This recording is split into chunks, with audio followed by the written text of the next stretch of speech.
the topic of who is the best or the greatest or who is or was, I've noticed there's a trend that almost comes as a baked-in assumption, which actually, there's a tenuous connection there, but you really can't just make this assumption that if someone was the most clutch, they also were the best. Like, that's not always to be conflated, actually, because, listen, if it was a 1v1 sport, that might make sense. Like, probably the player who was the most clutch probably was the best because it is a 1v1 spot. But even then, you could just be a guy who just dominates people from the beginning of the game to the end. Maybe you never get into a clutch scenario, right?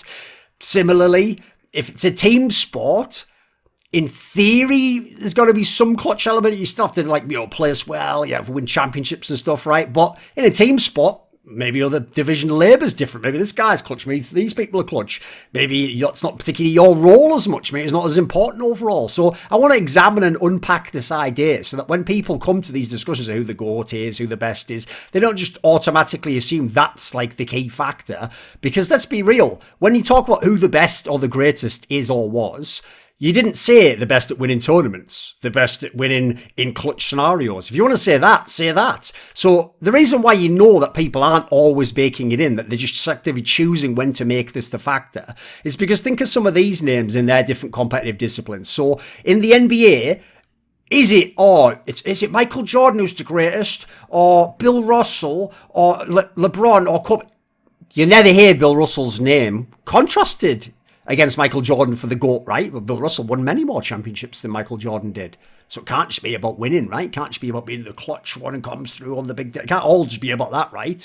I mean, you could make an argument, by the way, Larry Bird's a significantly more clutch player than LeBron. But does that mean that Larry Bird was a better basketball player than LeBron James? I don't think so overall, if you look at the body of work of their career. Similarly, in the NFL, is it like, who's best? Is it Tom Brady or Terry Bradshaw or Joe Montana? Notice which name never gets in that three mix. You'll never hear Terry Bradshaw's name put in that. He's won many championships, many more than a lot of, in fact, a lot of you don't know this. Go look up how many he's won. You'll be surprised how many rings he has. But he had an amazing defense, didn't he? So there's other context there. It's not just about winning and who did what they had to on the big day and can he get the game? Can he get it done? Can the quarterback get it done? Similarly, if we're talking about CS 1.6, if I ask you who the best in-game leader ever is, not many people are going to say Taz. They're going to go all over the place. They're going to go cArn and Ave and all sorts of different names might get thrown at God B. They're not going to say Taz, though, but Taz won many championships and many championships in clutch fashion in terms of being the IGL, calling a great T-side against some of the best Swedish teams ever.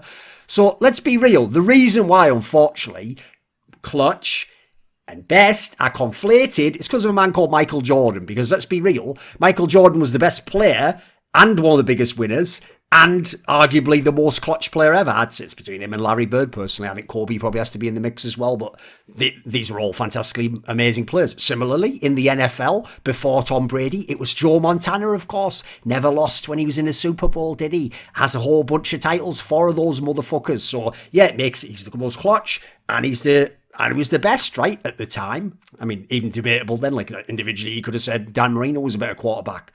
Then, of course, you do have Tom Brady. He's done this, especially with all the championships in the last 10 years or so. He's had all the comebacks in the Super Bowls, on the big title game matches where he comes through in the fourth quarter or overtime. He's got the most titles in history. So, again, clutch, best, right? But let's be real. When we talk about the best, we're talking about your entire body of work. Everything you did in your career as an individual player for your teams and for whatever other scenario, right? That means all your career. That means the regular season as well. So in sports like the NFL, there's way more games in the regular season. There's not very many playoff games, right? If it's sport like basketball, maybe you can still, the regular season doesn't matter quite as much because there's so many games to play in the best of sevens of the NHL, the NBA, etc. in the playoffs. So listen, if all things were equal and everyone had done brilliantly equally in the regular season and in all scenarios, and then it's clutch is the last thing left. Yeah, it could always be the decider, right? But that's actually rarely the case. So if you look at the people who were in the thumbnail of this video, I had Peyton Manning and Tom Brady for NFL quarterbacks, and I had Ave of famously TWDK, Mortal Teamwork, in the 1.6, and cArn from Fnatic as the CS in-game leaders to contrast these people against each other. Because Peyton Manning was probably the best regular season quarterback to ever play the NFL. He was just unbelievably good. Now, Well, he didn't win as many championships, but then there's all this contrast you have to shade in, right? So he had less defensive help and coaching help than someone like Tom Brady overall. He didn't have the same monster, one individual player who's got an impossible matchup that nobody can possibly go head-to-head with, like Gronkowski, like Randy Moss, etc. He had some very good players. Reggie Wayne ain't fucking prime Randy Moss, I'll tell you that right now, and he never had anyone like Gronkowski, let's be real. So then how about this? He had less playoff success, right? But again, you have to weigh it up against what were his teams like, what was the expectations like, etc. Here's the thing, if you want to talk about just who is the best quarterback to ever play in the NFL, I would say Peyton Manning. We're talking about his body of work here. I wasn't saying to win a game. I wasn't saying to win the Super Bowl. I wasn't saying to, if I had a defense as well, and then I had good kicker position, I had this. I just said, who's the best? He just asked me who the best is. Now, listen, the contenders in the mix are people like Aaron Rodgers, by the way, fantastically clutch at quarterback. Go and look at some of the shit he's done in the playoffs. Dan Marino, yeah, he didn't have very much playoff success overall. What an unbelievable quarterback, though. And what an insane pioneer of the game. Joe Montana, of course, has to be in the mix. Of course, Tom Brady has to be in the mix. You have to consider these people. Them being clutch gets them into the conversation. Them winning gets them into the conversation. Some of these other people might not have won, and they're in the conversation. So similarly, in CS 1.6, I always thought the best in-game leader was Ave. And the reason why is because game to game to game, year to year, he was the hardest, in my opinion, to beat. He's always pretty much going to get his team to double digits in a map. Pretty much always going to get you 3 maps if he's lost a map. His prep work means he's always going to be a battle to play against. You're going to have to come in there. You're not just going to just shoot people in the head only. Now, he also, by the way, never had the one Randy Moss, Gronk type impossible matchup player. He never had a Forrest, a get-right, tent pole in his prime.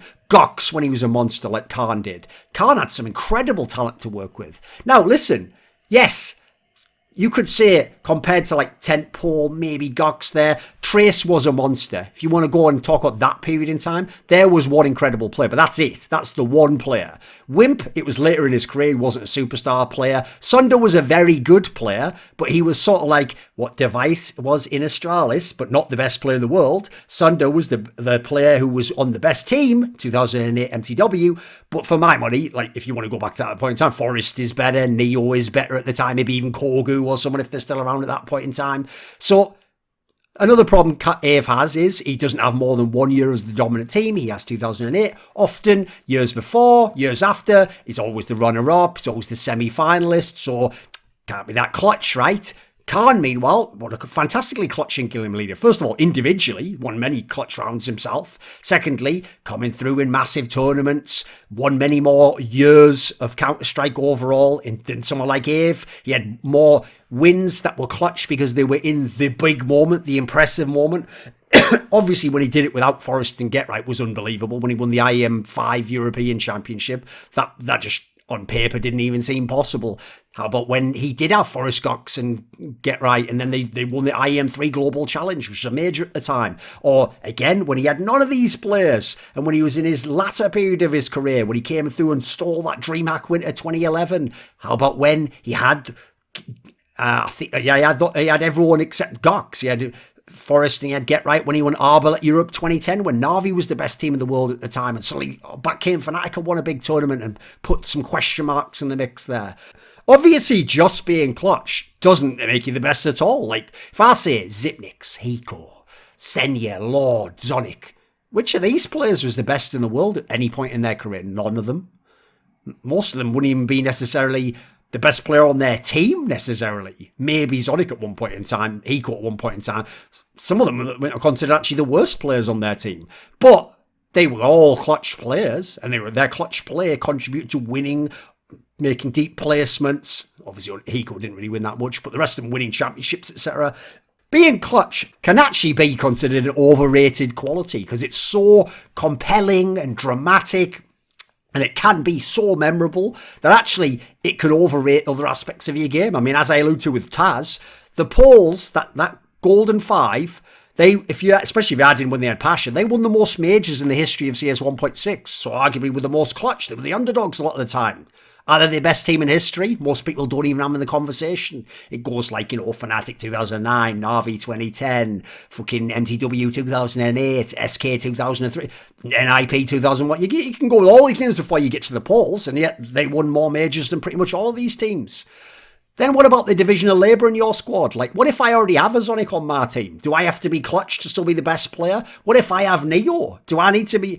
If I'm the clutch player, like I'm someone like Lord who wins all these clutches, but then I have Neo as well, does that mean Neo's not as great because Lord wins some of those clutches? So the point is, these assumptions are not actually baked into what we're talking about here. People just do that. Instead, I hope people would actually take this out as a factor, consider it, weigh it up, and make it part of the overall picture, because who the best was is based on your entire body of work. How great were you? How excellent were you? How high a level of consistency did you have? It's not always just did you win in this specific tournament on this specific day. Hi, this is Ginsburg and you're watching Thorin's YouTube channel. This video was kindly supported by Kris with a K, Lager15, Matt Pugnatio, Rajcula, Skaparen, Travis Goff, Zack Schmidt, Adam Ochs, Alexander Rao, Animosity, BotPounder420, Kris, ErikHillestad, Hades, Jdubs, Jensen Goh, John Shelton, Joseph Ginsburg, Kovacevicd,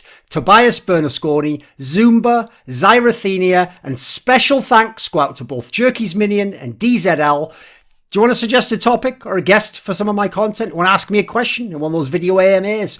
Do you want teasers? Who's going to be the guests on my next interviews? Do you want to take part in a lengthy esports discussion with me? Well, put your money where your mouth is. Join the Illuminati today at the Patreon link in the description box below.